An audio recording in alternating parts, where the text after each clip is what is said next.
This happened 4 years ago in a quiet neighborhood in California, where the sunsets painted the sky with hues of orange and pink, and the days seemed to drift by lazily.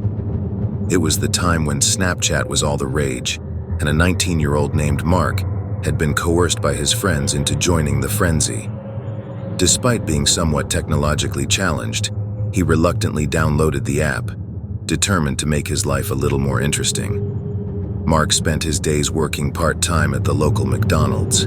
The job was mundane, but it paid the bills. It was during one of these shifts that he encountered the strange boy. The teenager, around Mark's age, approached the counter with a clumsy, forced smile. His eyes darted around as if he were nervous. He fumbled through his words and couldn't seem to start a coherent conversation. It was as if he had never spoken to another human before. Mark, though taken aback by the bizarre interaction, decided to give the kid a break. He took his order, trying not to judge too quickly. Perhaps the boy was just socially awkward. After all, not everyone could be as outgoing and charismatic as Mark's friends. That evening, as Mark relaxed at home, he received a notification on Snapchat from a username he didn't recognize. Curiosity got the best of him, and he opened the message. To his surprise and discomfort, it was from the strange kid he'd encountered earlier at work. At first, the messages were incomprehensible, a jumble of emojis and cryptic symbols. Mark's discomfort deepened when the kid started sending creepy selfies. The stranger used eerie filters and distorted his face in unsettling ways. Mark's pulse quickened as he stared at the unsettling images on his screen. Mark tried to ignore the kid, hoping that he would eventually tire of his weird antics and move on. He didn't want to give in to the unease building up inside him, but it was becoming increasingly difficult to do so. Eventually, the strange kid sent him a particularly unsettling photo that was the last straw. Annoyed and slightly frightened, Mark blocked the kid. It was a simple enough solution, or so he thought. Little did he know that this would only escalate the situation. Later that night, around 3 a.m., Mark was jolted awake by the familiar Snapchat notification sound.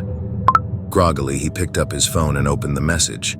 To his horror, it was a picture of his own front door, shrouded in the eerie darkness of the night.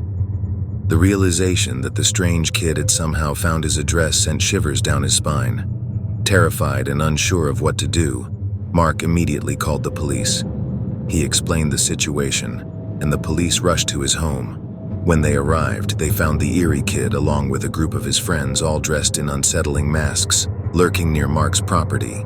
It was evident that they had intentions far more sinister than just a late-night prank. The police arrested the group and took them into custody. Mark breathed a sigh of relief, knowing that he had prevented a potentially dangerous situation. However, the nightmare wasn't over. Despite their arrest and banning from Snapchat, Mark continued to receive friend requests from unfamiliar accounts. Each time, he couldn't help but wonder if it was the same kid, now using fake profiles, or if he had attracted a legion of creepy copycats. 4 years had passed since that harrowing incident, but the fear remained fresh in Mark's mind.